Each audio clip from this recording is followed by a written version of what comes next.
Hello, Eternum, and welcome to KOTT News, Eternum's #1 source for news. And this is the War Report. No change in the dynamic of Eternum last night, as all four factional forces managed to maintain control of their respective regions. KOTT News were on the scene throughout the night, starting in Cutlass Keys with some citizens who just arrived. You can notice by my yellow attire that I have a fondness for yellow dyes, and yellow dyes are found here in Cutlass Keys.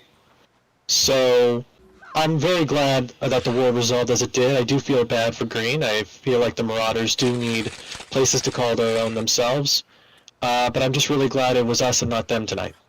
Moments later, Error.pxp leadership hopped up the steps of City Hall to say a few words. Yes, sir. Yes, sir. Would you care to comment on tonight's fight? You know, it was beautiful. We prevented a fort fight, which for us is absolutely amazing. And yeah. I can't help but notice that the rabbit infections are a little high here. Are you guys feeling all right? Anybody here have an excessive desire to eat carrots? Look. I promote the use of the shift key, and you know... Where'd you go? What better way to do it than be a rabbit while you're hopping around? KOTT News were on the scene in Brightwood, getting shots of the payouts, when a pack of rabbit heads started showing up on the streets. Evacuating to Monarch's Bluff, KOTT spoke with a representative of Kai's Kitchen about their victory on the bluff. Congratulations on your victory here in Monarch's Bluff. They did get inside fort face with about 15 minutes left, but you held the fort. Congratulations. Would you care to take us through it? Yeah, man. It was a pretty interesting war. I think it took them like 10 minutes to take us to fort. Kind of shocked though, because I got exposed outside fort phase, on point phase. So shout out to them. They did a really good war. But with Panda Uchiha, all things are possible. I'm pretty sure I read that in the Bible once. So shout out Panda. We couldn't have done it without him, man. And I'm looking forward to running it back, man. We got to run it back. Well, I noticed that you're not rabbit infested in the rabbit head. Are you out there trying to get a rabbit head and a rabbit footlocker? No, I'm allergic to everything, so I'm good off that, man.